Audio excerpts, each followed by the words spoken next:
Yes, y'all. Welcome to Office Hours. Happy Friday, everybody. Welcome.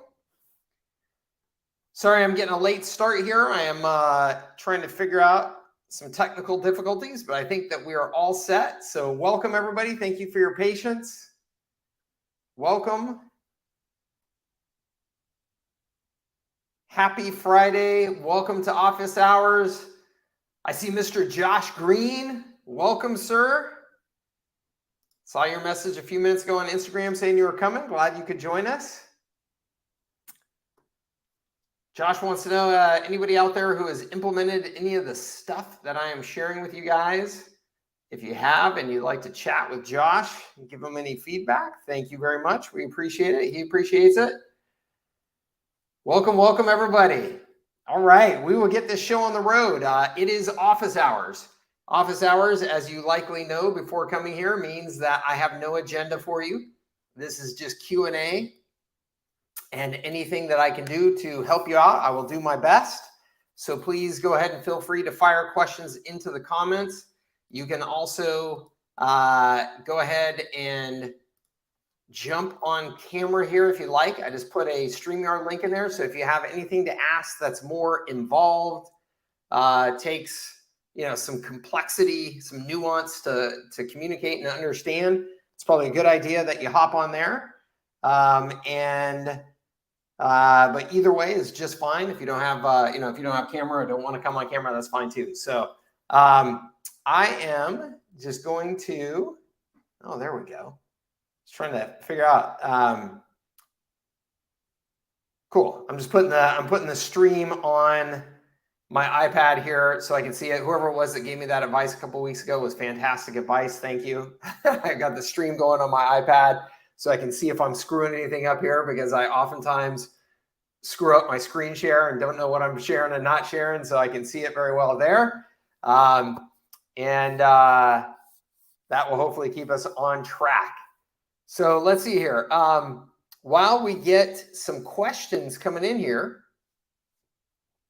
yes, Johnny, yes, absolutely. Ask questions here, sir. Yes, you guys can ask any questions that you'd like here. Keep them clean, but anything that I can answer, I will. Hey, I am fantastic. Thank you. Life is good. Got absolutely zero complaints. I just went to the doctor for my annual physical, got all my blood tests done, and they said I'm healthy as a moose, which makes me very happy. That being said, I'm also signing up. I'll give you some, while questions come in here, I'll give you a few updates, okay? I am signing up for, so there's a company called LifeForce. It's actually backed by Tony Robbins and Peter Diamandis. They may actually be co-founders of it, where you get regular blood tests. I'm a big fan of blood testing. When I go and get my physical done, I pay extra to get like the deep analysis blood tests done, because I have a family history of heart disease. So I always want to make sure I'm doing everything to know everything that I can, right? And I love, I'm a total nerd about data and stuff, right? So I signed up for this company, LifeForce, where what they do is they come to wherever you live and will do regular blood tests for you. So that way you're not just getting them once a year. I signed up to actually get them quarterly. So I'm going to be getting quarterly blood tests, and these blood tests go like super deep, very detailed, like lipid profile for your cholesterols and all that type of stuff, but also hormones, testosterone, all that type of stuff, so that they can give you a much more detailed presentation of, kind of how you're doing health-wise, as well as, suggestions from a nutrition perspective and things like that, to help get you as optimized and dialed in as you can. So I'm excited about that. One other thing to update you on. So this before I go into this, none of this is financial advice at all. I am not a financial advisor, and so none of this is financial advice. However, I have had a lot of people ask me since some of my recent posts in the Facebook group in particular, what I am doing in terms of finances with some of the shenanigans going on right now with bank collapses and things like that. And so let me just give you an update on what I'm doing there, because I do think it's very, very important wherever you get your financial advice. I do think that it's a very important time to be proactive. And what I have a saying that I always say, which is to be on offense. I think that we should all always be on offense in our businesses, in our health, and just life in general. And what I mean by be on offense is be proactive, having goals, make sure that you're moving forward. You're taking ownership of your life in all of the important areas. Okay. So be on offense when it comes to your finances right now, I think is critically important. It's always important, but it's critically important now because we are looking at these, potentially, I would say at this point, not even potentially, systemic challenges to the banking system that are, we hoped that maybe they were just going to go away right after Silicon Valley Bank. That has definitely not happened. In fact, just this morning, some major new banks around the world got downgraded. So this thing is not just going away quietly. And there are lots of things going on in terms of how the Fed is handling this, that depending on where you fall on the spectrum of trusting your government, trusting the Fed, trusting other people with your money, all that type of stuff, you just want to be proactive, okay? And make those decisions proactively. I'm not telling you that you should be a hater of the Fed or the dollar or anything like that. I'm just saying that whatever you are, you should be consciously thinking about that so that you know that your strategy with your finances is in alignment with the things happening in the world today and what you believe about those things, okay? So I'm just going to give you a very, very brief overview of what I'm doing here. This will just take 2 seconds, okay? One, if I have any cash amounts greater than what is insured in a bank account, so FDIC insurance greater than $250,000, or it's up to $250,000, I am putting that money in multiple accounts so that I have up to $250,000 in a single account. So theoretically, something were to happen to a single account, it would be insured by FDIC, and I would get my money. So I think that that's like a relatively obvious thing to do as a first step, kind of no matter who you are, like just make sure you got your money in separate accounts. So if something goes wrong, you're insured. Okay. Second thing is I am also moving money into separate institutions. Okay. I already had 2 banks, major banks that I was working with. I'm now working with a third, not really bank. I'll explain that in a minute, but close to it. And then, I have whole life insurance policies. I have a retirement plan. I have crypto, things like that, right? So also just making sure and diversifying my assets across different institutions. Okay. Again, I think that makes sense. Just common sense in terms of, okay, if one is having problems, even if your money is insured, if there was any period of time where you couldn't get access to that, that might cause you problems. So having some money in some different places, right?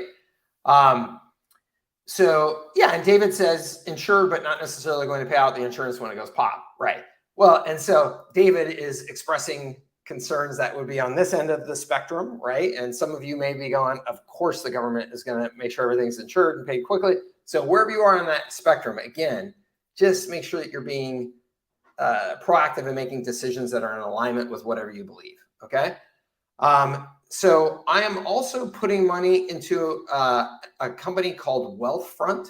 If you're not familiar with Wealthfront, you can check it out. Started by a Silicon Valley guy who's hugely respected, and also a major investor that essentially is a highly technology automated, essentially index fund. So, Warren Buffett from Berkshire Hathaway says that what most people should do with their money is put it into low-cost index funds and let it sit, right? So what that is, an index fund, it just means it's invested in kind of a broad basket of stuff and it's doing everything that it possibly can to minimize fees. So very, very little trading, almost no, no fees at all, because for most money managers, their fees eat you alive because they don't really outperform the market. And so then their fees are degrading your returns and it ends up working out against you. So Wealthfront is a very, very technology-based index fund that does some really, really smart things in terms of tax loss harvesting. And so I didn't understand this until I really studied up on Wealthfront.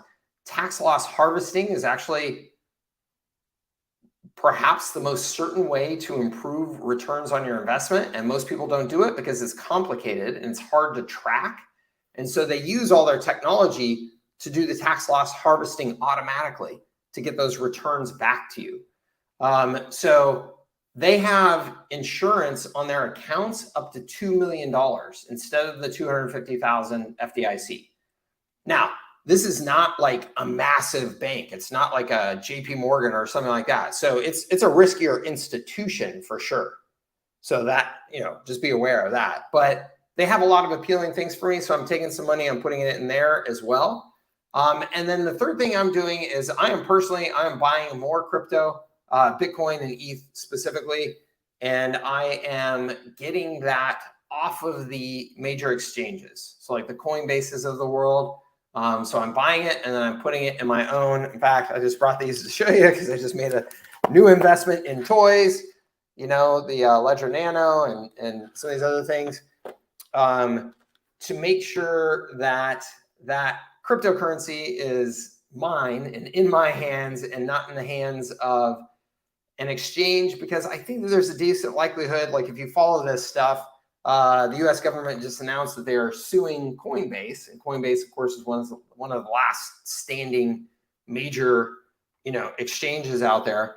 I think that there's a very, very good chance that with all this banking stuff going on, that the government is going to tighten their grip on capital, period, and that crypto would be one of the most obvious targets. And so I could see them doing some sort of aggressive move where then it makes it hard for you to get your crypto off of the Coinbases of the world if you don't already have it. That's what I'm doing. I am somewhere leaning towards the side of our country, the United States, and therefore most of the world is the Ledger Nano X. That most of the world is in a very precarious position in terms of how things are going to go over the next handful of years in terms of money, currency, all that type of stuff. I think that the U.S. has kicked the can down the road in terms of the quality of the dollar about as far as we can kick it. I'm still super bullish on America. I'm still bullish overall on our economy, all that type of stuff. I just think that it could be a really, really bumpy road over the next handful of years. And I think it makes a lot of sense for me personally to try to diversify some of these things to make sure that if things are really bumpy, let's say with the dollar, hopefully my Bitcoin and ETH will pay off, that type of thing. So just, I want to give an update because I had a lot of people ask me about that. That's just my 2 cents. That's what I'm doing. It's nothing overly sophisticated. It's nothing that would require you to have a ton of assets, to do. So just putting it out there. Okay, to questions now. So the link that I put in is if you want to be able to come on camera and talk to me. Okay, that's the link that's in there. So somebody asked that. Okay, how can I sell t-shirts on Go HighLevel? I would tell you not to sell t-shirts on Go HighLevel. I mean, you could, but I don't know why you would right now. It's not really meant to be like an e-commerce store. I would just set up on Shopify. HighLevel has some cool integrations with Shopify.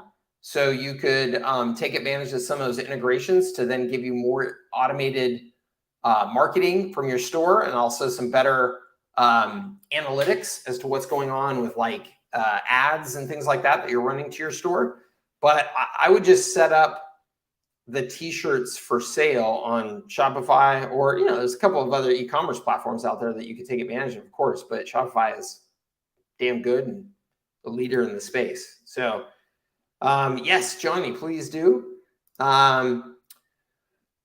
What do you think about this offer? It matches perfect for the R in your R4 formula, the first R, I think. And then I don't see where you followed up on that. So hopefully I'll see that here in a minute. Let's see here.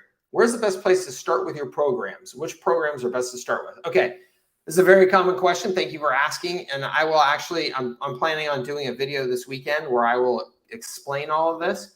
Because it has changed recently, because I've put a lot of attention and focus into developing my high leverage agency program. So where you would start largely depends on where you are today, where you're coming from, okay? So if you said, hey, Mike, I'm brand new to this agency space, not real experienced at, you know, selling services to small businesses, stuff like that, I would just jump right into my high leverage agency program and just try to put on the blinders and go. It has everything you need. And it is the best I can do to take the most important concepts, put them into one program, wrap it all around high level, because particularly in that position of you're just starting and you're not real experienced, I think that you are crazy if you don't base your business around high level.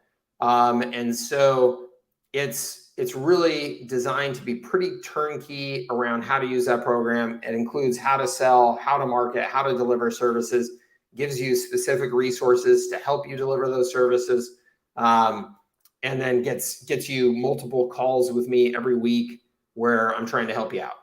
So I would just jump into that. And like I said, put your blinders on and just go. If you say, hey, Mike, I'm actually experienced in the agency industry, and what I'm trying to do is to execute on your services that scale concept. So I've already got an agency. We're doing $400,000 a year. We do X services. We do it pretty well, but it's not scalable. It takes too much time. It's not profitable enough. I would like to apply what you do, or, you know, what you teach, to make my business more scalable and profitable. I would tell you to go into MSP Academy. MSP Academy. MSP stands for Marketing Systems Provider. So what I'm doing in that program is I'm teaching you how to transition your services from time and materials, time and talent services, as I call them, to services that are based on assets and automation, okay? A marketing system. And so that program is less turnkey. It's designed for anybody who has some sort of idea of the types of services that they want to offer. So you could have two different people in that program. One is offering video editing services, and the other one is offering website design services. Both of you could go through MSP Academy, because it's all about the strategies, frameworks, and how to execute those to take whatever service you're offering and make it into a marketing system that is based on assets and automation. Okay, so depending on where you're coming from, that's how I would tell you to get started. If you are, otherwise, you know, I have lots of programs that are out there that are on specific topics.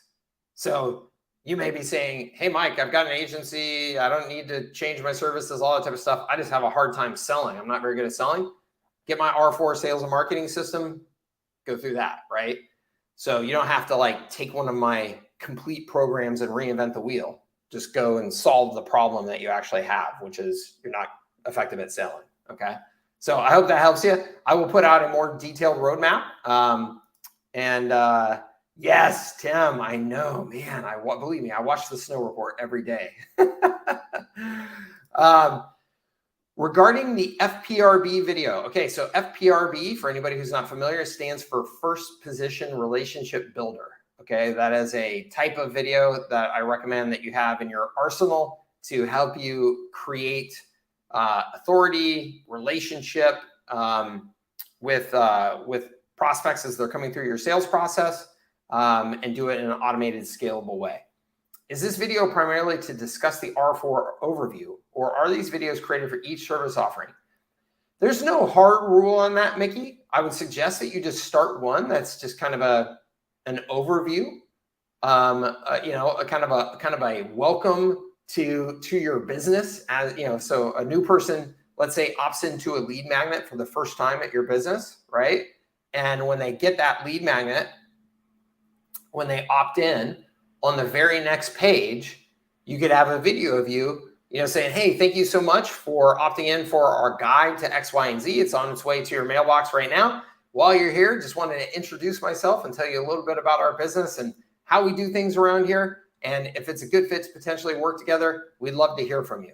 You know, I started this agency because X, Y, and Z, my background, and, you know, these three things made me realize that restaurants need a lot of help with their marketing. And I had some particular skill sets and background that I could bring to the marketplace to help them. And so what we've done is we've created this comprehensive marketing system that allows restaurants to get the very best of X, Y, and Z, but without having to pay an arm and a leg and without having to hire somebody to manage internally.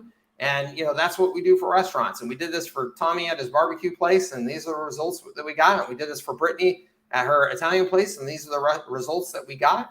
We have a lot of free resources here for you. So be sure and check them out and keep in touch. And again, if there's any way that you think that we might be able to help your business, we'd love to hear from you. Take care. Right? So that's a good, just like, it's like you had the opportunity for the first time to just like introduce yourself to somebody properly and explain what you do and why you do it and how you do it. And it's just a super nice scalable version of that so that you know, can do it without having to be there every time, right? But you could do that for every individual service. Absolutely. I would just start with the one, get your feet underneath you, and then go from there. Okay. How are you setting up payments for SaaS customers in Go HighLevel? I like the idea of not using Go HighLevel's payment page. I would prefer to give the customer access after the setup is completed.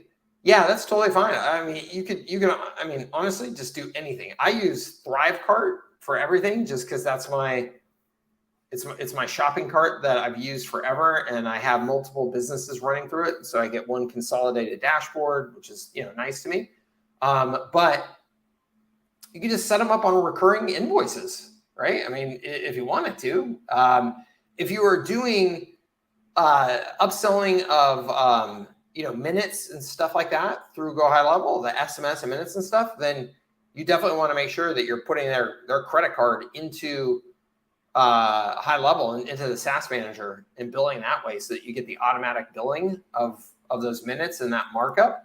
Because you don't want to deal with the overhead of having to chase, you know, certainly we don't want to have to deal with chasing anybody's payments. So let me just say that, like, even if you're invoicing people, like through FreshBooks or whatever, I would make sure that you have their credit card on file. So you're just automatically hitting that credit card each time the invoice gets created. But I think, again, let's say you're just doing like a website hosting service, a website as a service for customers. Like that's your model. And it's $97 a month and everybody gets the exact same thing. You know, that could easily just be set up as a recurring invoice using like a FreshBooks or anything, Stripe, you know, whatever. PayPal even. But if you are doing something more complex where there's automatic markup and rebilling of SMS, email, and stuff like that, I would definitely, you know, use the HighLevel SaaS system to do that. Oh, cool. I visited Bird Eye a few days ago. It was a real eye-opener. It gave me a great perspective and understanding of how to create my packages. That's awesome. If there's anything you want to share, please do. Recently quit my comfortable job where I was earning just over 100K to pursue entrepreneurship, but I have limited funds and strict deadline to generate income. That's awesome. Congratulations. I'm already part of your programs and putting an effort to learn Go HighLevel. What advice do you offer me to help me get started and generate cash flow quickly? Please let me know if you need information to answer, further information to answer my question. Awesome. This is a fantastic question. And thank you for asking it. And congratulations on taking the leap on your entrepreneurial journey. Okay. So I would say first things first is to understand that selling to small businesses is very hands-on. It's a full contact sport. And so what I mean by that is it's all about like activity. So you gotta be putting in the reps, right? And so that can come from a variety of different ways, though. That could come from, I published a video and I'm promoting it with ads, and so thousands of people are seeing that video. Well, every time somebody sees that video, that's a rep, or calling somebody cold calling on the phone, that's a rep, right? So, and there's various degrees of quality between these things and stuff like that. We could argue about that all day. But what's important is that you have activity, and that the activity is in volumes enough that you can have a realistic expectation of actually making sales. Okay. And so what I mean by a realistic expectation is because so many people who get into this space are just, some of them it's not your fault at all. You've been fed a bunch of nonsense by marketers out there telling you you're going to be rich overnight. Okay.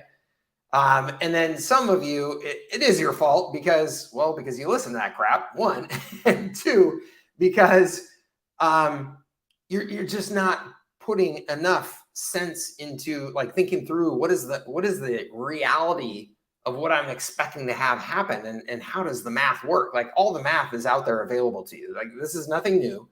I have all the math available to you. I have so many resources that will help you plan how do you grow and how you make money. And you can do a Google search and say, just what's the average cost of selling to a small business customer if you're selling, SaaS, right? You're going to find so much data out there to be able to base your numbers on. But let's just roughly say that it costs you. In fact, hold on. Let me just, while I'm yakking here, let me just pull up a spreadsheet real quick.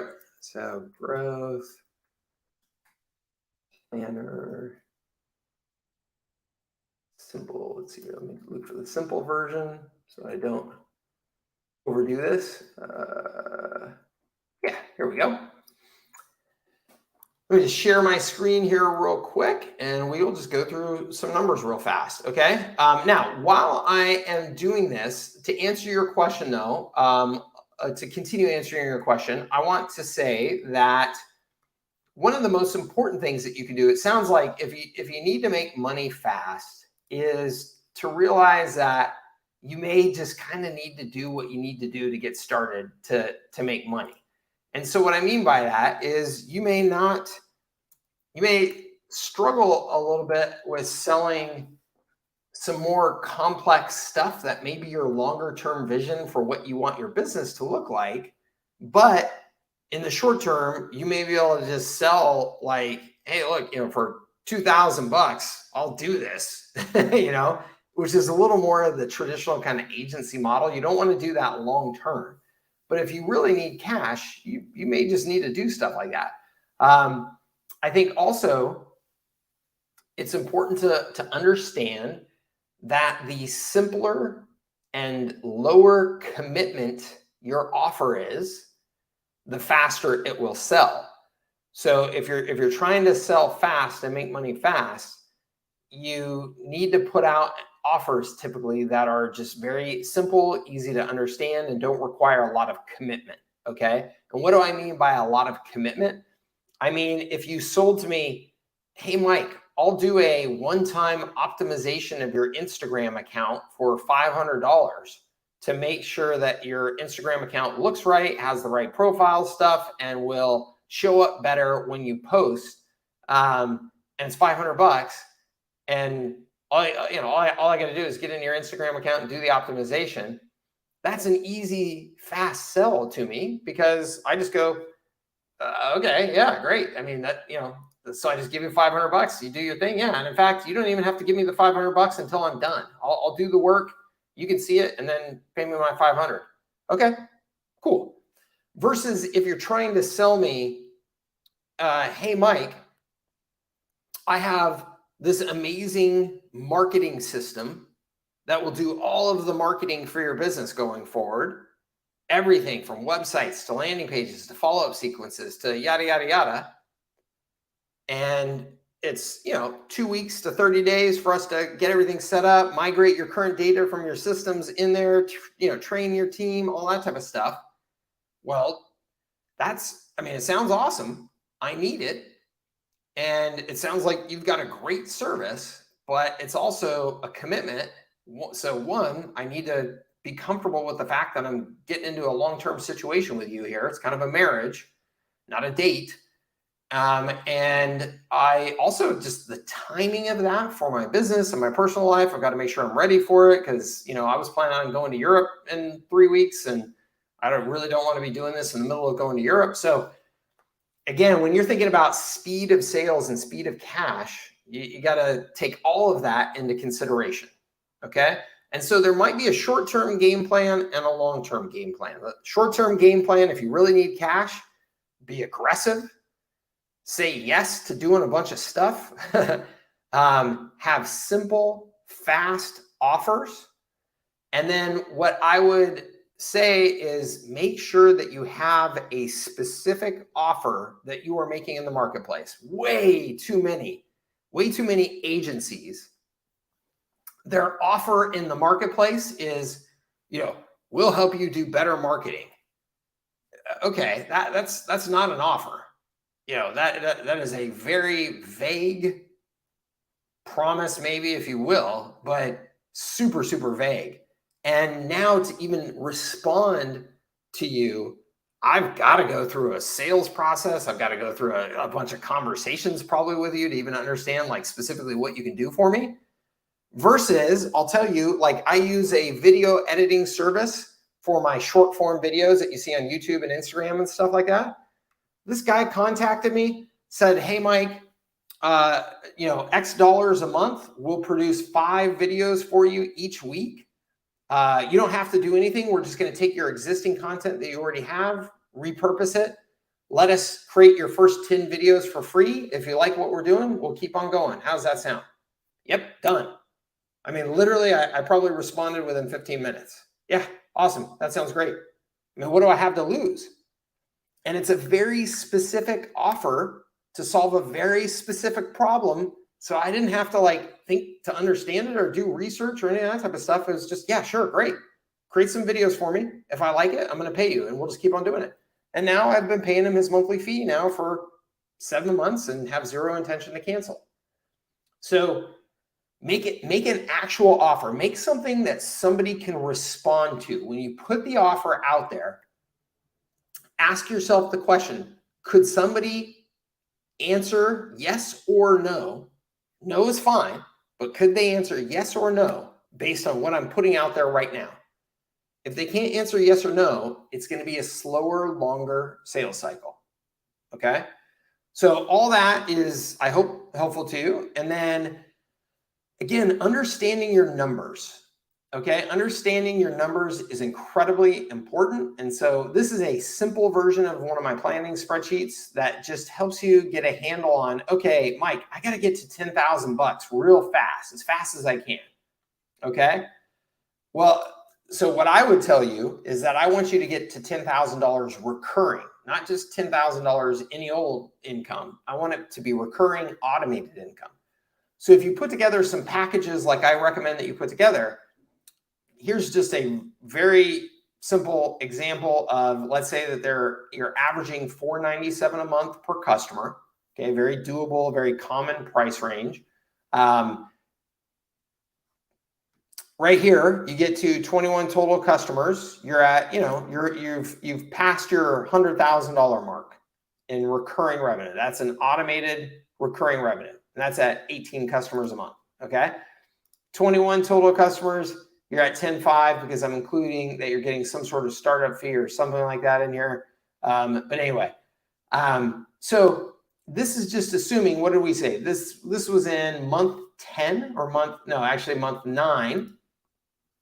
And that's just assuming that you just get 2 new customers a month for the first 3 months, then 3 a month after that.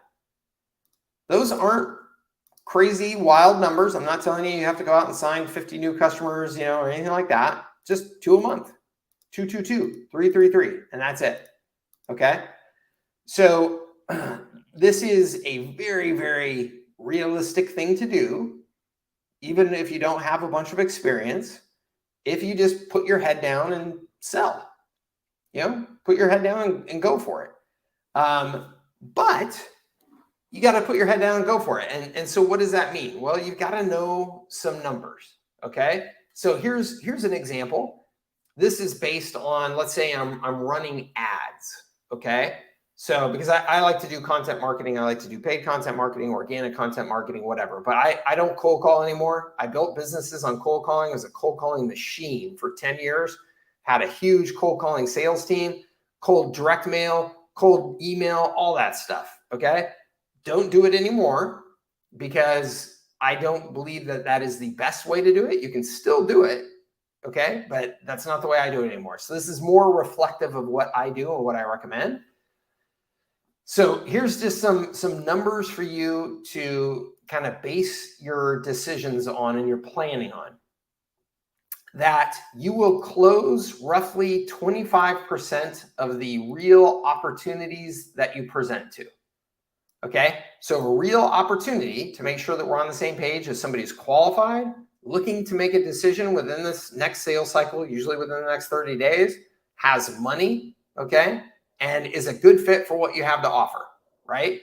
So that's an opportunity. So you got to make sure that they're actually a real opportunity, or these numbers will not be correct, okay?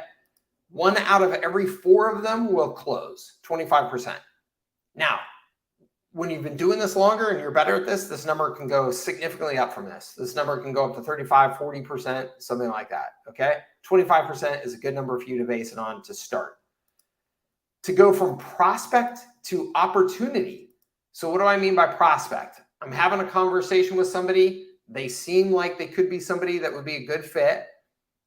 During that conversation, I'm qualifying them to find out if they're really an opportunity or not, okay? About a third will be real opportunities. So if you talk to 10, about 3 are going to be a real opportunity, okay? Why? Because some people are just like, oh yeah, actually, no, I already have a service provider and we're not looking to change. Some of them are, yeah, I'm looking to change, but not for another 6 months. Some of them are, we just think what you're doing is scammy. No, I'm not going to sign up for that, right? I mean, you just, whatever, they're not qualified. So approximately 35%, approximately 1/3 will actually be qualified to be called opportunities. Okay. Now, how many leads become prospects? Okay. Leads become prospects. A lead is somebody who opted in for your lead magnet, right? So they've shown interest. They've taken some action.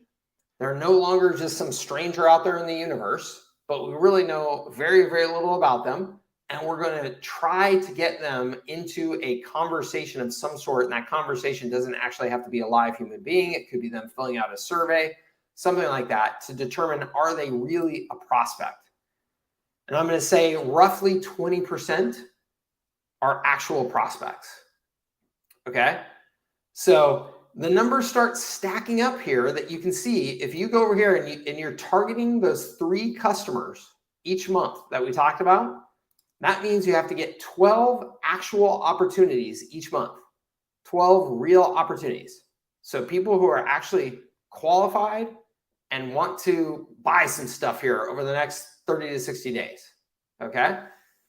That means that you need to talk to 34 actual prospects.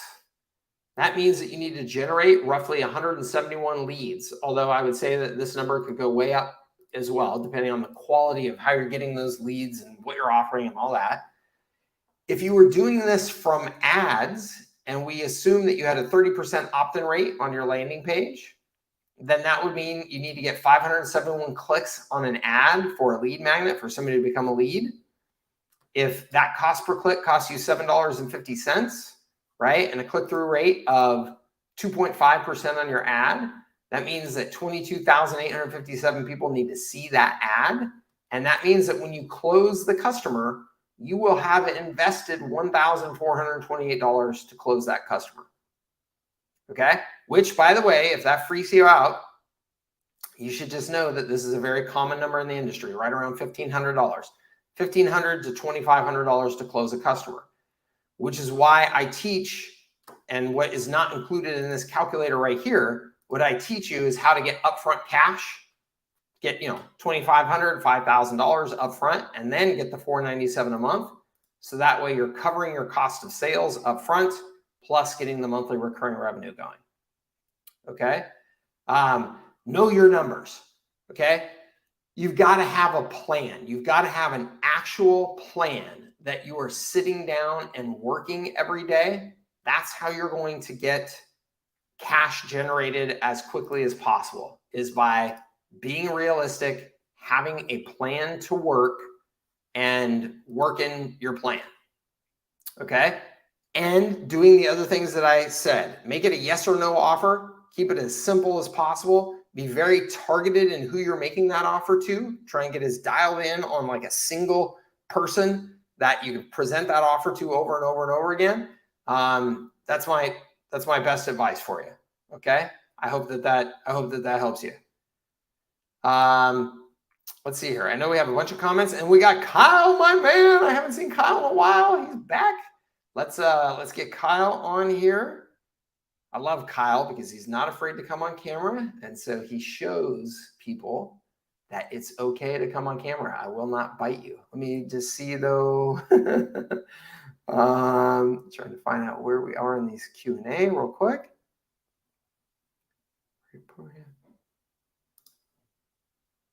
Question serum will go high level. What do you think is the best service to offer for beginners trying to get cash in to pay my monthly go high level? There's a number of services that I really like. I like, again, it's got to be simple, fast. Obviously, if it's a yes or no, would be great. A real strong, low risk value proposition would be great. So I love the free website service. We'll build you a free website, and then we'll charge you monthly for hosting and management, but the website is free. So just let us build you a new website and put it up, and then you start paying us monthly. That's a great one. Missed call text back, I think, is a great one. The web chat lead generation, so I call it the welcome mat lead gen, is a great one. Doing one-time optimizations of like people's Google My Business listing or their citations and stuff, which you can use Uphext to do that for them.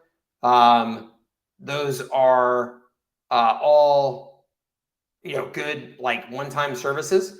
I love, actually, speaking of Kyle, on the call here, we talked about doing like free photo shoots for businesses, or even just do paid photo shoots for businesses. They need content for social media.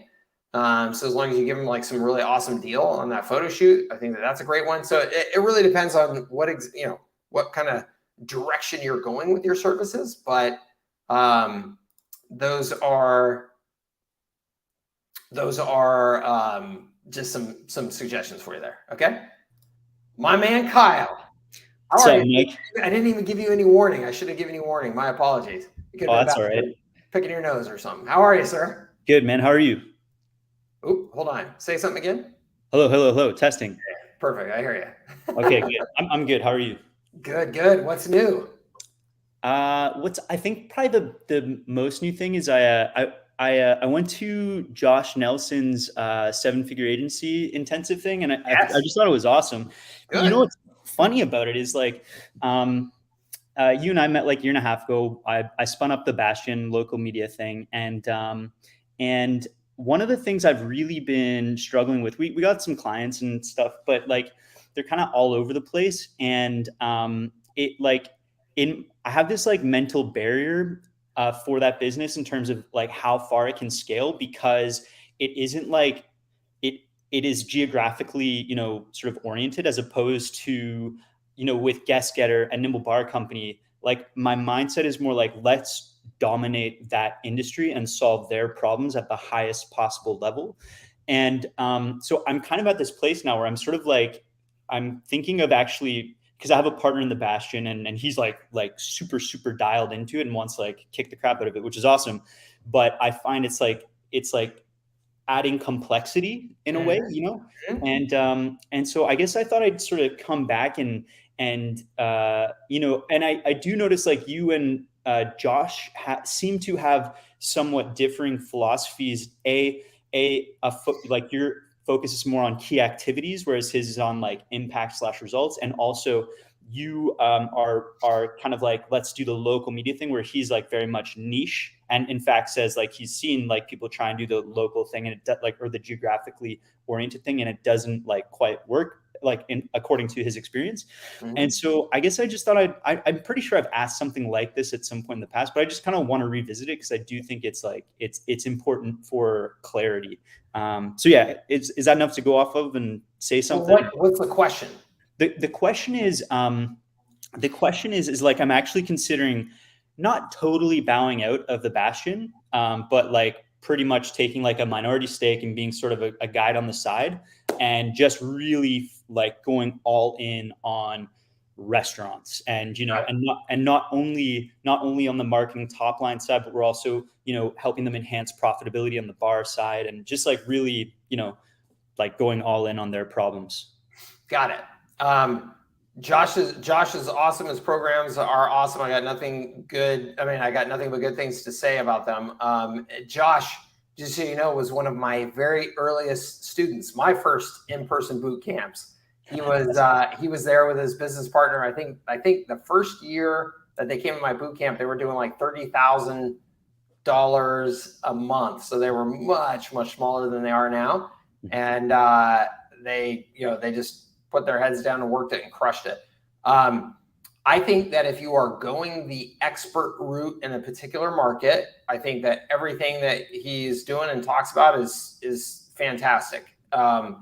It is a model where if you are going to be the expert in a space, you need to be the expert in the space. He's like, publish the books and do all the things, right? And that's what you need to do, like ideally to make yourself really stand out as the expert in that space. I think so. My challenges with it are a couple. One is there's a whole bunch of people getting in this industry that are not experts in this space. And so if you are not an expert in a space, do not think that you can just go and publish a book and now I'm going to be an expert in the space. You're going to get your ass kicked. I'm the instant like dental marketing expert. Yeah. You're going to go out into the marketplace. You're going to say, well, I published the book. I bought the 12-step program on how to publish a book. Yeah. And you're going to get your ass kicked, because once you're in the marketplace and customers realize you aren't the expert, your business is not going to do well. Okay. There are a lot of actual experts out in the market. So if you're competing against them, you're going to get whipped. So you happen to have an incredible background in that market where you can offer a really differentiated service. And so I think that's fantastic. If that's the route that you want to go down, I think that that's fantastic. Devil's advocate is just making sure that you have a way to actually differentiate yourself from a lot of the other restaurant marketing experts out there. Now, I have no doubt that you do, because I've seen your stuff and I know that you can do that. I think that what you're doing with the media site is an excellent way to differentiate yourself. So whether or not you decide that that's one of the arrows you want to keep in your quiver or not, that's up to you. But I think that is an excellent way to differentiate yourself in the market. The geographic spread of that, right? Broadening your geographic horizons. To me, that's just an operational thing to figure out. That's actually really, I really don't think it's that difficult at all. Like once you've figured out one market, it's not that tough. Like if you told me, hey, Mike, take their San Diego into 20 different markets right now, I could tell you the exact formula. And it's just a matter of, okay, I just got to get more team and put some more money into it. And here's how it would go. Yeah, like a couple weeks or a couple months ago, that was actually the notion I was most excited about, was because there are all these like piddly local magazines and stuff that have all the customers, but it's kind of like what if you created not 7-figure agency, but like 7-figure media company, and you show those little media companies how to build like a great little, sort of marketing arm to their business. That was super exciting to me. But again, I have to do it first. I have to like really Yeah. make it successful. So, Yep. Okay. So I mean, ultimately the decision is yours. I think you understand the pros and cons. So ultimately, it's just the decision is yours, and I don't think that there's a right or wrong. Totally. Okay. I think that's I thought there was maybe one other thing, but I think that's great, man. I always appreciate your feedback and your perspective. Awesome. Thank you, man. I appreciate you coming on. It's good to see your face. Likewise. Okay. All right. Awesome. Thanks, man. Thank you. Let's see here. Johnny says, my question is, are there other programs? Go HighLevel. What do you think it's your unique secret advantage that help people succeed more if people want to build a multi-million-dollar SaaS biz? Johnny, that's a good question. Fair question. I think that my secret advantage, if you will, is it's my experience and my perspective on how this market works. So I have sold to small businesses my entire career. I have built multiple multi-seven-figure service businesses. I have built them in such a way that they could be sold, which I did for multiple millions of dollars. And I have a perspective on productizing your services and creating a system for your services that other people have too. You will find that out there as well. But I have had that perspective now for 15 plus years and executed on it that long. And so I think I have a lot of depth of understanding of it that even other people with that perspective don't necessarily have. So that to me is my secret sauce. I would also say I am very hands-on, actively engaged in trying to help you guys, doing calls twice a week in my program at a very, very affordable price, and have been doing that for 10 plus years now. So there are a lot of other people out there that are selling advice around HighLevel right now that will not be here 2 years from now. It's just reality. I've been in this market a long time. I just know that is reality. And it's because there is a short-term opportunity for them to make affiliate commissions, which good for them. I'm just saying what reality is. That all being said, I also have to say, I am not the person to tell you if you just do these 7 steps, you will make money and be a successful entrepreneur, because that is a crock of shit. And anybody who is telling you that is setting you up to fail, because those 7 steps may actually work right now. So if you take your 7 steps to be a successful entrepreneur today, those 7 steps may actually work. Okay. But they will change. You will be competed against in the marketplace. And if you do not know how to adapt, and you don't know how to base your business on principles instead of just the 7-step tactic program that you invested in, you're going to lose. And I don't want anything to do with that, because I really love entrepreneurship. I really love working with you guys. And I would really love to, at some point or another, be able to hang up my hat and say, I did well for a bunch of people and improve their lives in a way that was really meaningful. And so I am trying to do it with the highest degree of integrity that I possibly can, which means I'm not going to tell you that there's any damn 7-step formula. You got to work your tail off. That's the 1-step formula. Work your tail off, make a bunch of mistakes, adapt, learn as much as you can, as fast as you can, and don't ever stop any of that. And that's how you'll be successful. So long answer to your question, but I hope that helps. My other question for you is, have you updated the content where you replace the referral and retarget? Also update to the snapshot. I have not updated the snapshot on that yet. I'm up to my eyeballs in snapshot updates. I am working on so my my 5F snapshot will be getting updated and sent out here very quickly. my resell and reactivation snapshot will be sent out here very quickly. My retargeting and my referral will be last. Retargeting will be very soon as well, because I'm doing that with UpHex, and I've already provided a whole ton of resources for anybody who uses UpHex with me, but I will provide more here pretty quickly. So that's kind of the order of things. Okay. Have I implemented a QR code in your automation for restaurants, such as deals and rewards? I have not, but I think it's a great idea. It's so funny how the pandemic made QR codes sexy, right? Because they looked like a technology that was not going to get mass adoption, and then all of a sudden they got mass adoption. So I think it's a good idea. When doing resell services, do you create a campaign for my customer for a set amount of time, monthly, yearly, or is it up to my customer to contact their own customers as they see fit? Oh, no. Definitely set it up to run on autopilot. Yeah. So let me tell you a couple of different ways to do this, Mike, that I think are cool and that apply to a lot of different businesses. Let's say a restaurant, but this applies for restaurants, bars, beauty salons, pretty much anything. You could just set up a monthly campaign that's just monthly themed, right? So January, new year, new you at the fitness studio, right? February, bring in the love of your life, and it's 2-for-1, training package with a personal trainer. March, it's you got lucky, it's 50% off training packages, whatever. Just what I'm saying, just make offers that are just a monthly offer. They're just themed to the month. And you just have those suckers just go out on autopilot. And it's awesome because guess what? Next year, there's 12 months in the year again. And those things just go out on autopilot. Awesome. It's a great system.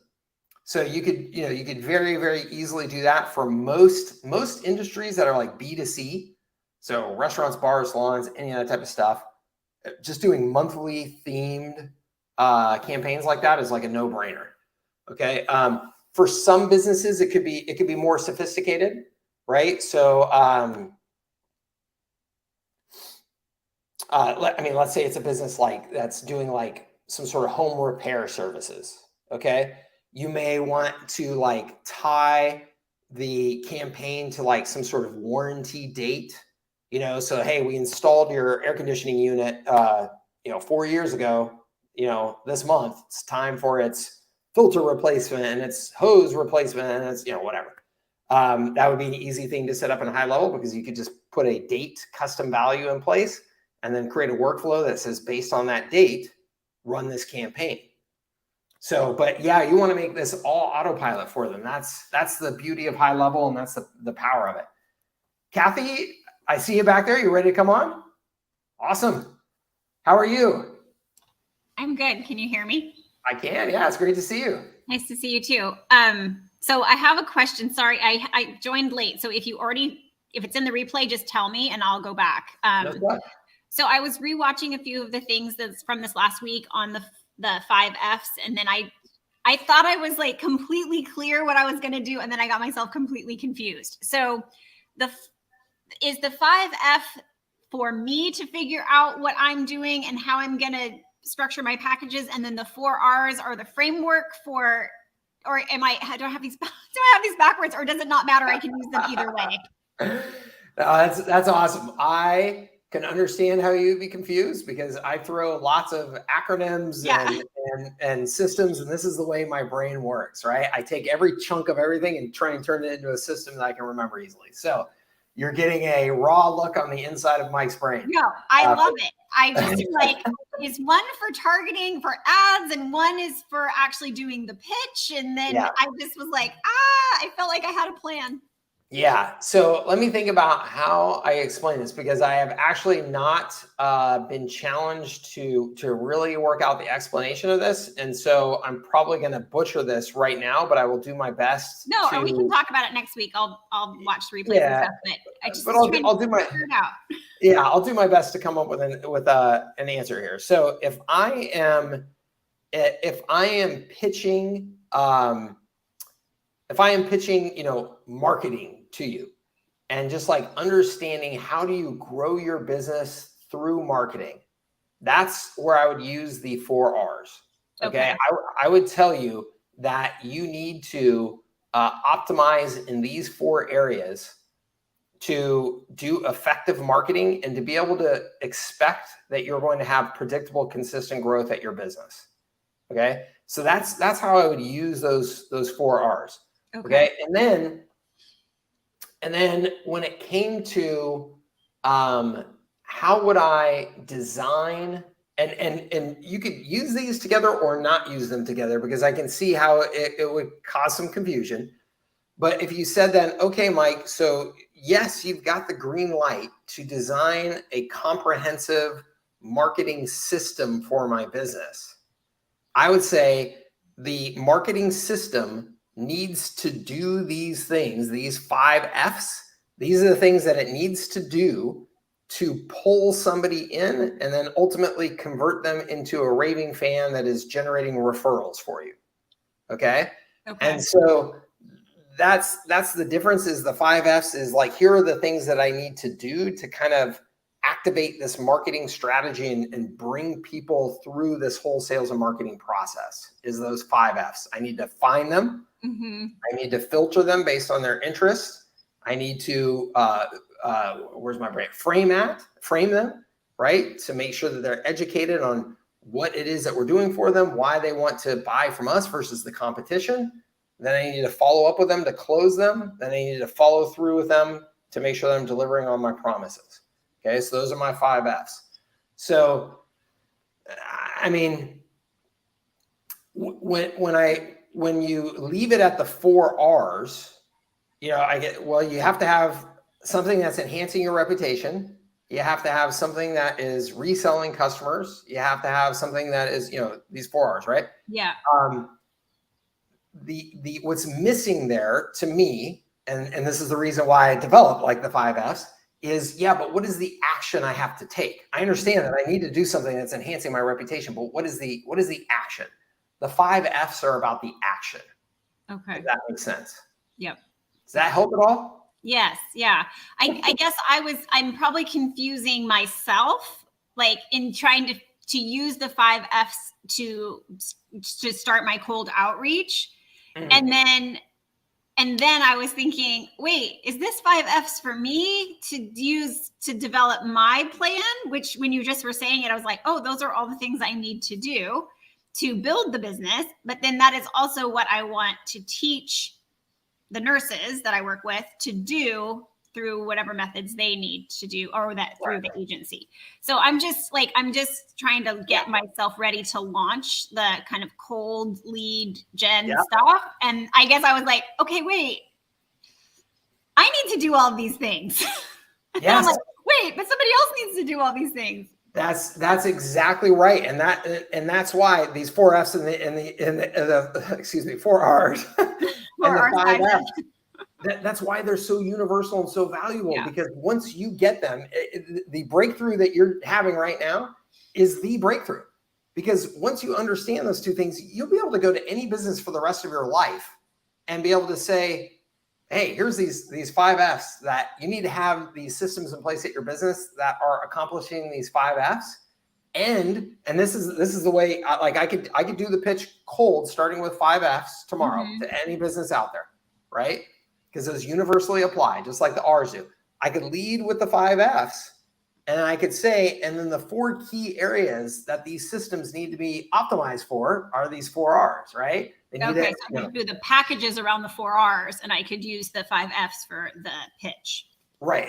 And you can do it either way, honestly. Okay. And you can make your packages not at all reflective of R's and F's. I mean, honestly, right? Yeah. So, but you could say, so as an example, if the first F is find, and I've got to go out and find prospects, if I'm not keeping reputation in mind while I am working to find prospects, I could do really terrible advertising that's not in alignment with my brand and the long-term position I want to have in the marketplace. So this system that we're creating to activate these 5 F's needs to optimize for my reputation goals.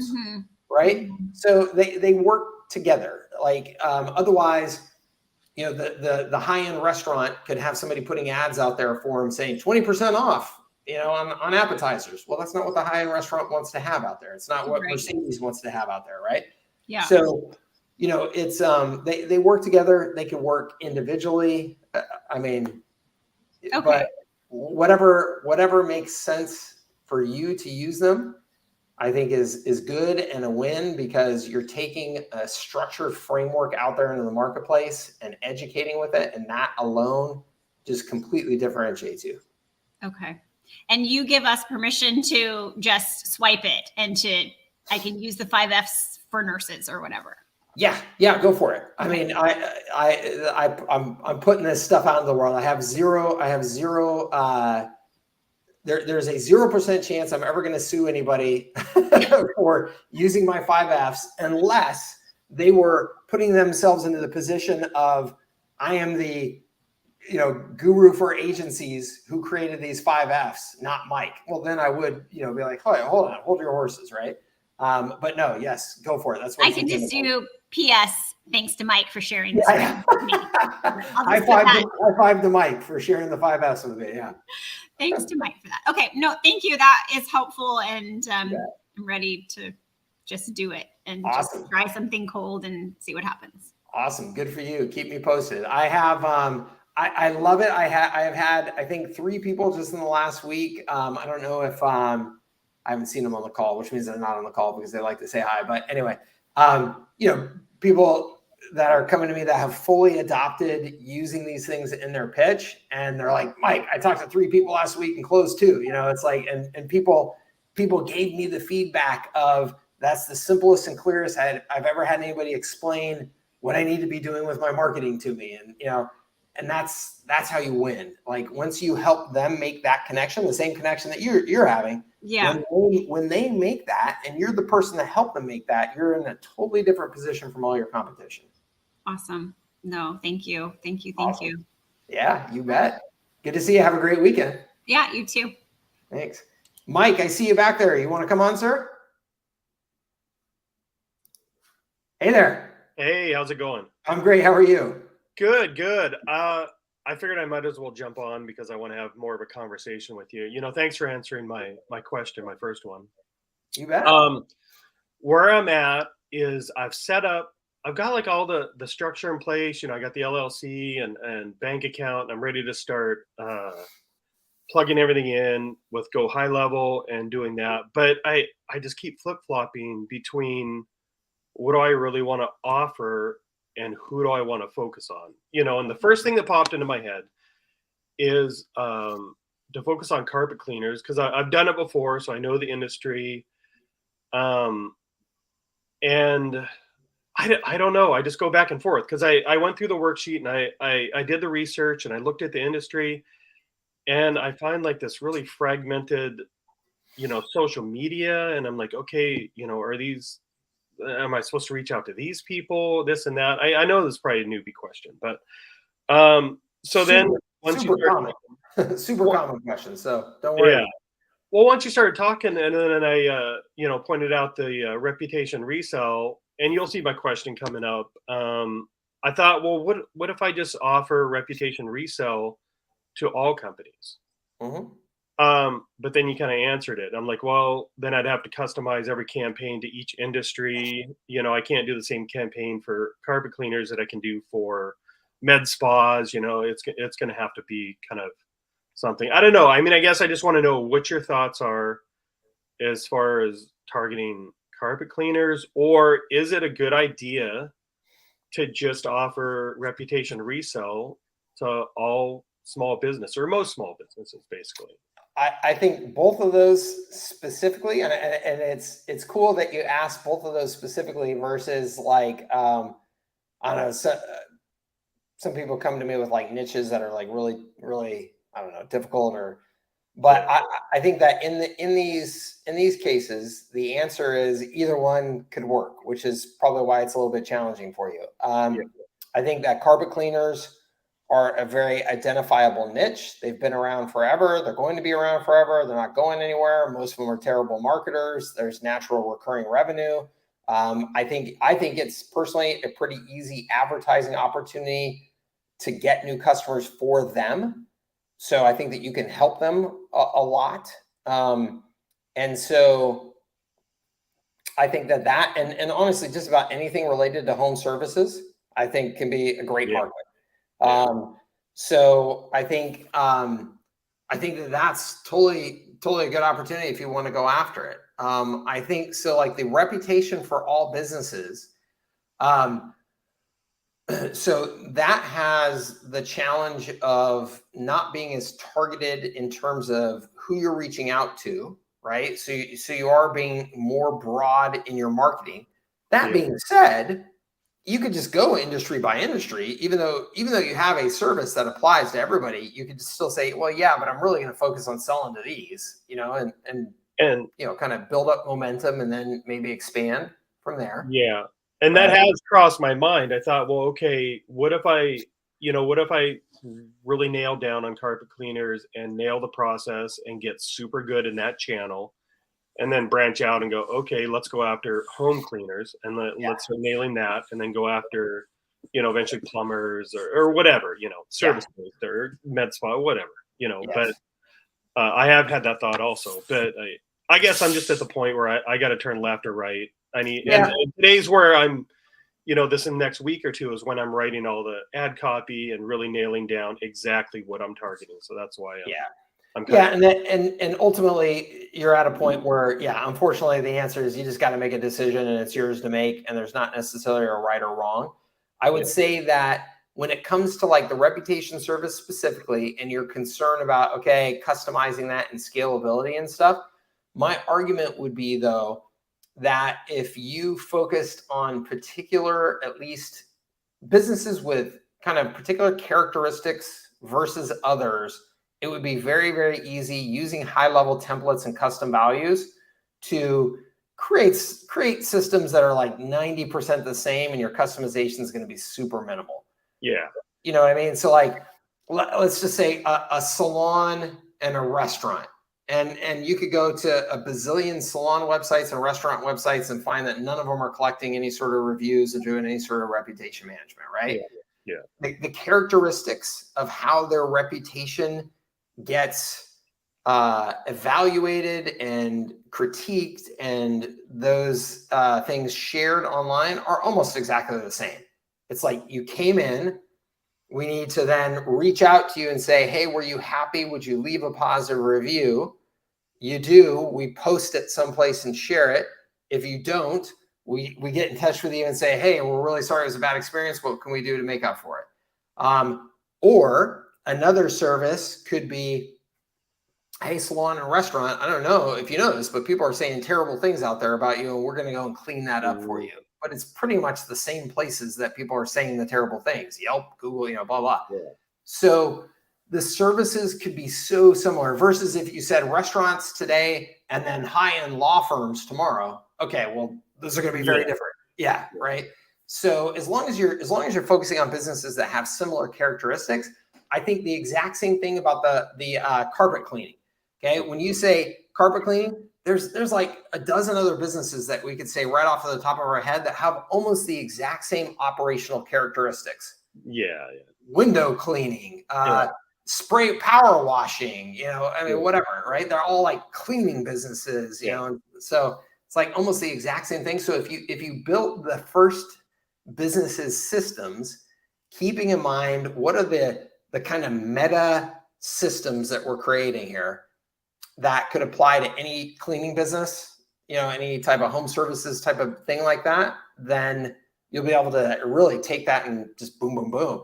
Something like a plumber starts to actually get a little bit more sophisticated, probably because you're dealing a little bit more with maybe like warranty stuff and equipment and supplies that they have to make sure. And, so it starts to get a little more complicated. Maybe you could still do it, but I think there's low hanging fruit that's even easier. Yeah. I mean, plumber, roofer, it gets into more one-offs, kind of single shots. I mean, I got a friend that he has a carpet installation business, and we talk and work on that. But yeah, it's really of a, kind of one and done, and repeat customers are far and fewer between. Yeah.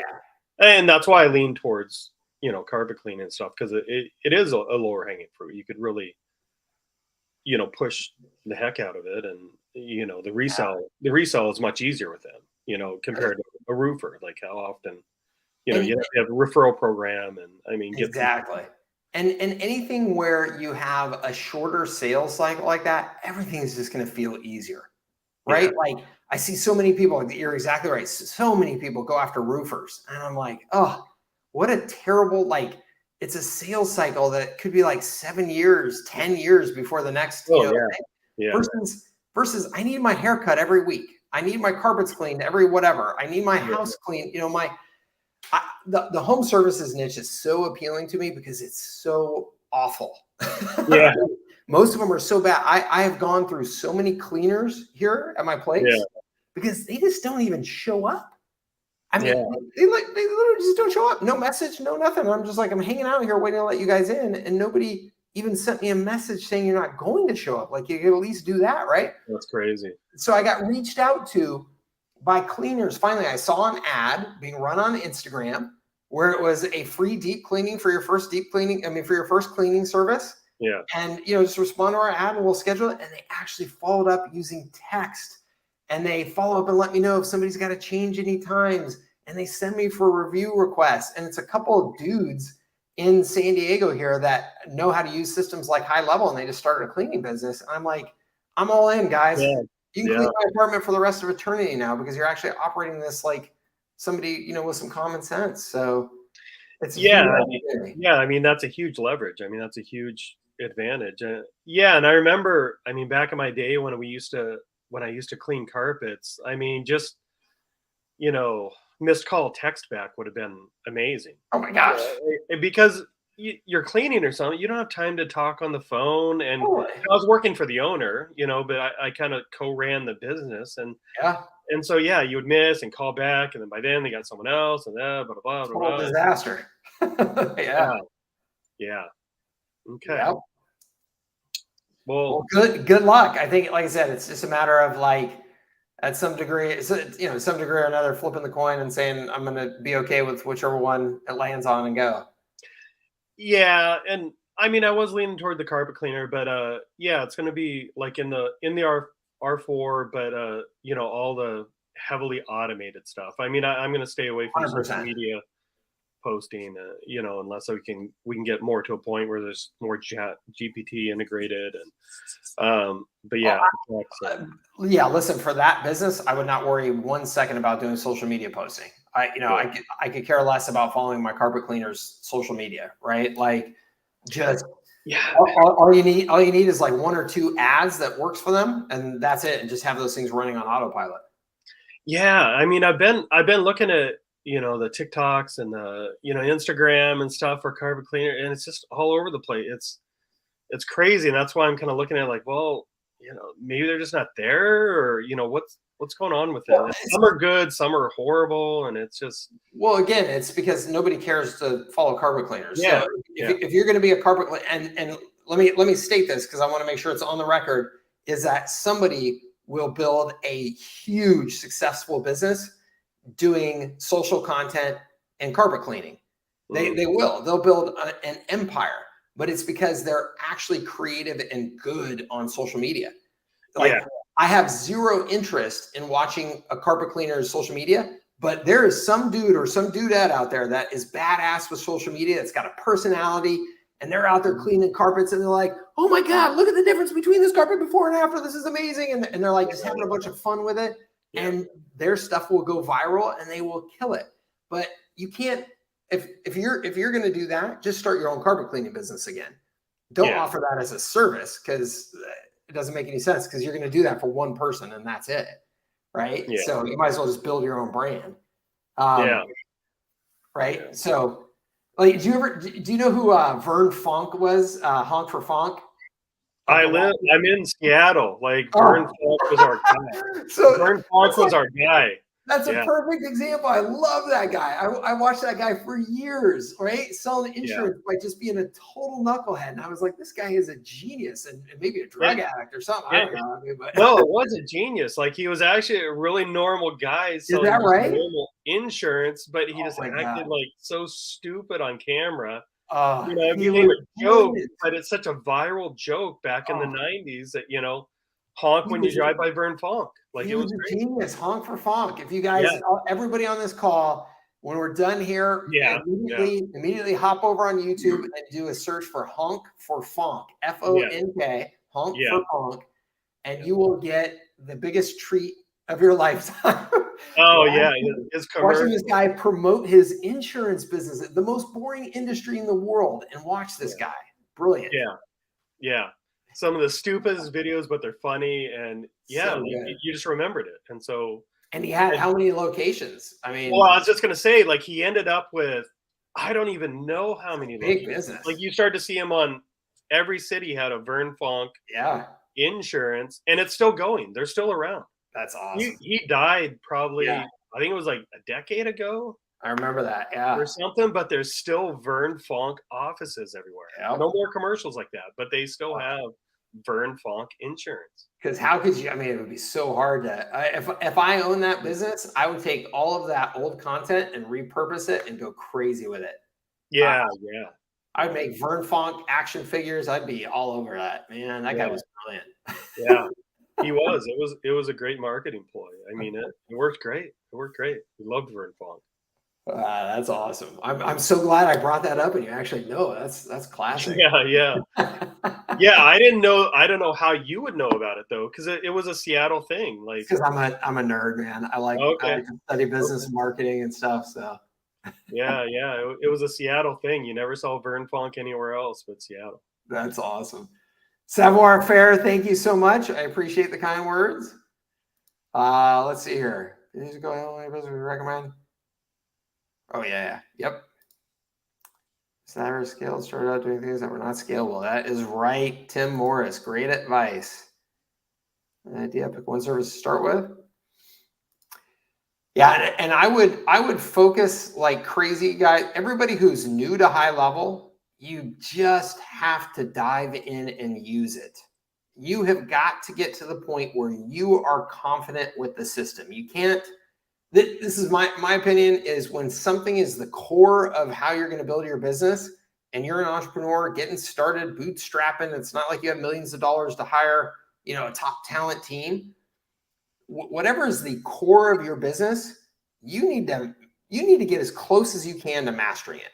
When I started my e-commerce business, I didn't know how to do Facebook ads really. I mean, I did, but I wasn't like a guru at Facebook ads.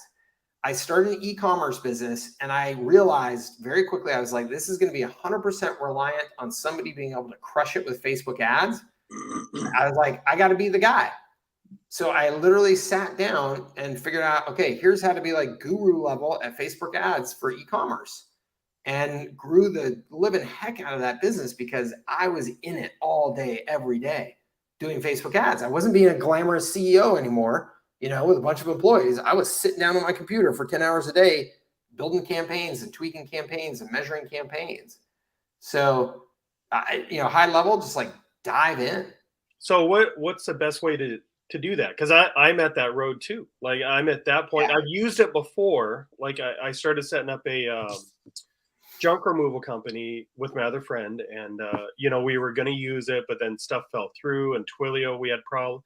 So I abandoned it. So I know some, but what's the next step? I was thinking of hopping on a introduction call with GHL and kind of get stuff set up through there. But is it just digging through? And I would go through all their setup and introduction stuff that you can, and then the easiest and most important thing is just set everything up for your own business, and just test everything, set it all up as if you're one of your customers, and just start using it every single day, all day, every single day. That's what I did. That's how I learned HighLevel. I was like, because I mean, when I got into HighLevel, I had Drip, ConvertKit, ClickFunnels, you name them all. I had them all. And so what I said was, I kept all of those for the first year. But I was like, I'm just diving into HighLevel and using it all day, every day. And that's what I did. So you got it over there. You just got to do it. Yeah. Okay. Cool. Well, thank you for everything, Mike. And thanks for answering my questions. And absolutely. Thank you for being here. Good luck. Keep me posted. All right. Thank you. Awesome. Chris says, how am I going to write that you used, used to use Vendasta stuff. I actually never use Vendasta. I'm super familiar with them. But he said, I'm locked in and wondering what you think is the best way to use it alongside HighLevel. I mean, I think as much as possible, it sounds like you just need to run them both in parallel and kind of look at what are the features and stuff that you can use HighLevel, to enhance or to make them complementary to each other. I mean, I don't have like a specific answer for you. I think you just got to sit down and look at it that way. And then I personally would be looking at, for new customers coming on board, how do I look for the opportunity to potentially make it just all HighLevel? Reason being, because of, I think it's a much better long-term model for you.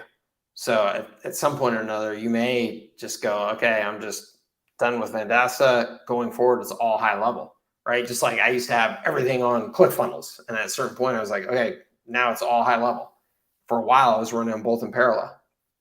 Okay. What's up, George, my man? Good to see you, bud. I hope that's going well. What's up, Rob? Good to see you, sir.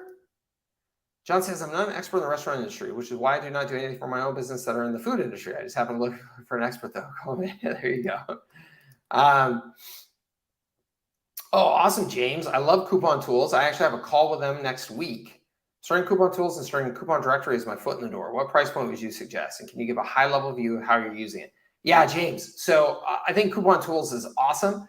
I have not been using, just to be clear, like when the pandemic kicked in, I stopped my coupon offer with them. I still have the account, and I'm actually planning on firing up something new here with their San Diego pretty quickly using Coupon Tools. But I think that there's so many ways that you can do this, and that's what's awesome. Their tools are great. So in terms of, the ultimate foot in the door marketing offer that has ever been sold to small businesses was Groupon, right? So that is the ultimate, which is, hey, let me just create this deal for you and promote it, and then we take a percentage of the sales, right? Like that was the ultimate. So you could do that through Coupon Tools. I think then there's the counter argument that then is easy to make in the marketplace, which is, hey, Groupon costs you an arm and a leg. Use our Coupon Tools, use our platform, or let us create the coupons for you or whatever. And then it's just $97 a month. And you can create up to 5 offers each month. And we give you reports, and you own the customer data and all that. And then if you want to do more than 5, or you have multiple locations, it's $297 a month. So you could set it up as more like a SaaS offer like that. So I know you're doing the Coupon Directory, you said.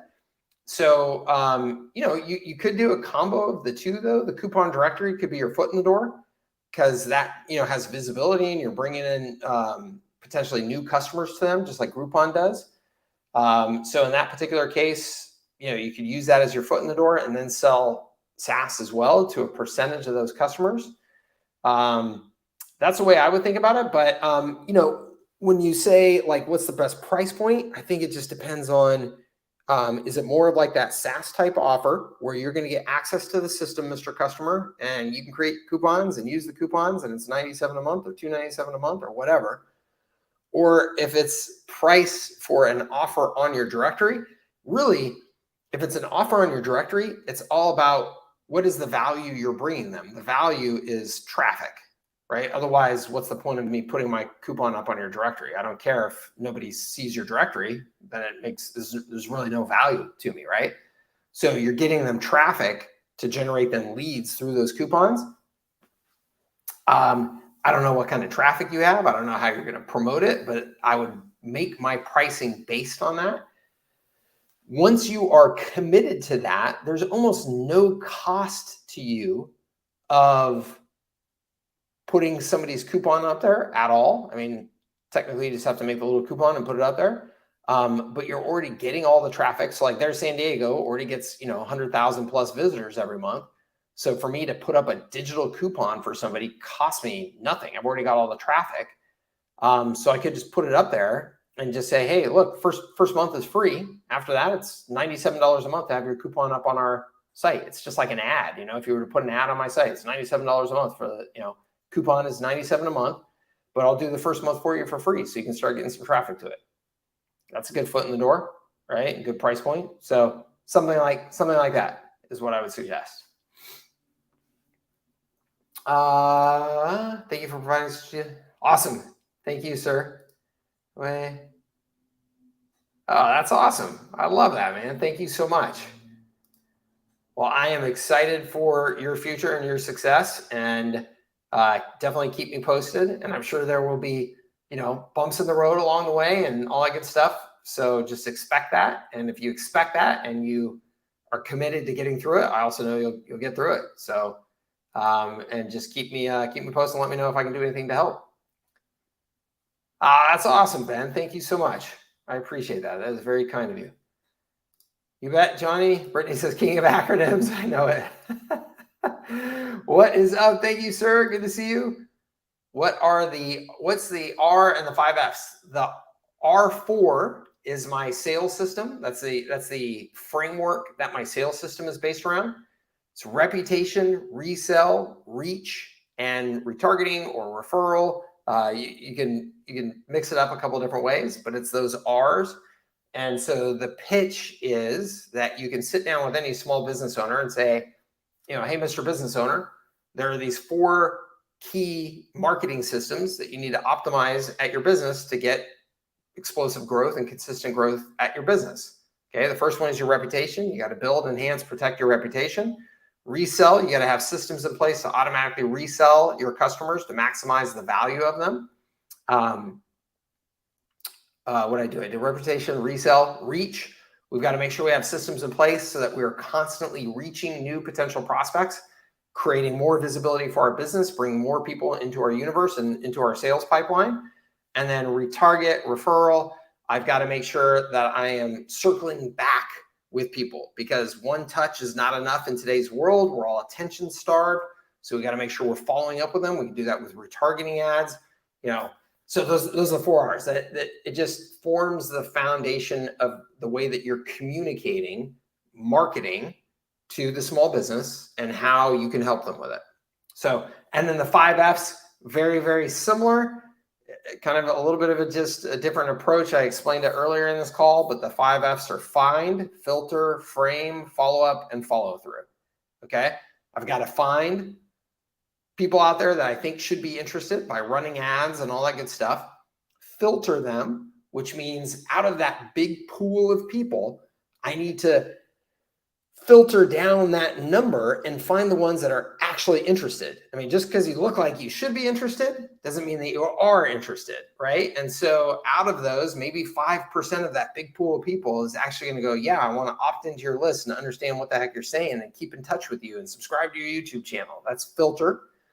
Once you are in my world, I need to frame, okay? Framing is like a psychology concept where it's like I'm trying to do like Jedi mind control to an extent. I want you to hear ideas from me, like this call. I want you to hear my ideas and go, yeah, that Mike guy knows what he's talking about. I'm going to keep on listening to him. And when I'm ready to buy something, I'm going to buy from him, right? That's what we're doing with framing. Okay. You can think about like nurturing, a nurture sequence. That's all part of framing.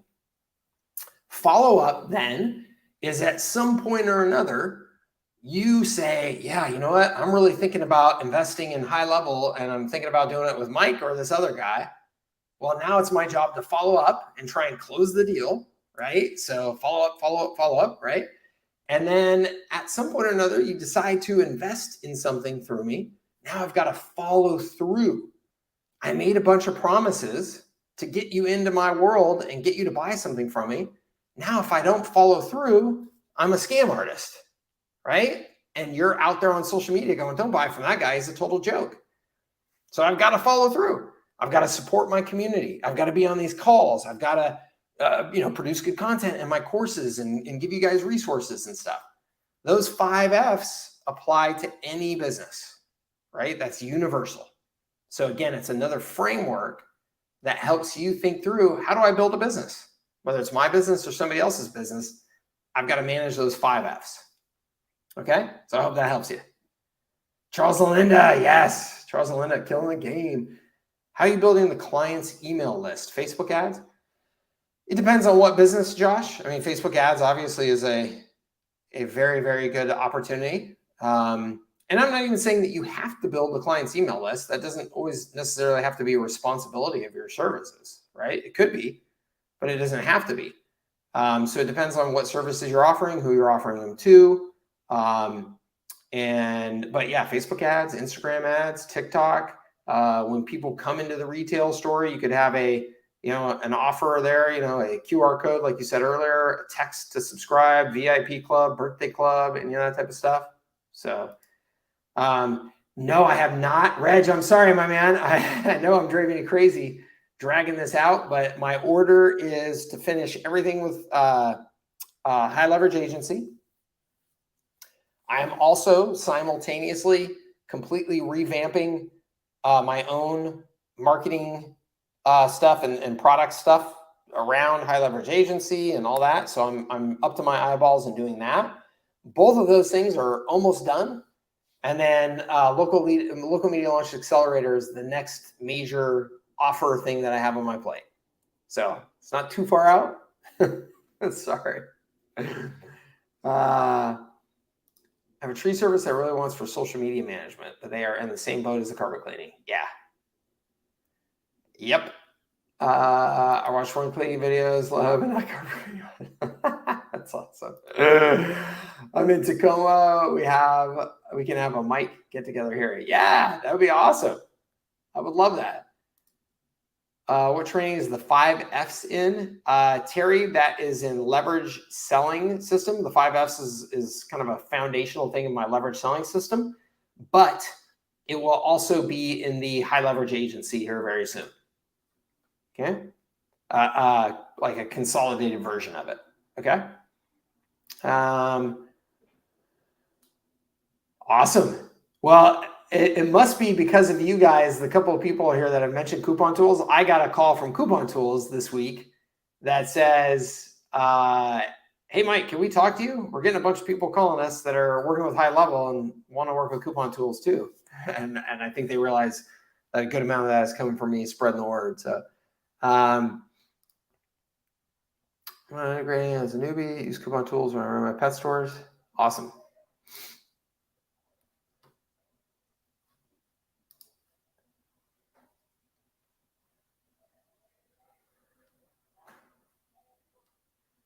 Awesome. What advice would you give to someone starting to go high level and looking to niche in real estate? Rob, I would say, if you're brand new to all this stuff, I would say go through my High Leverage Agency program. First, I would say do the onboarding processes with HighLevel. Okay, they're good, onboarding process and training and stuff like that to get you set up in the system, and give you the lay of the land. Then do my High Leverage Agency program.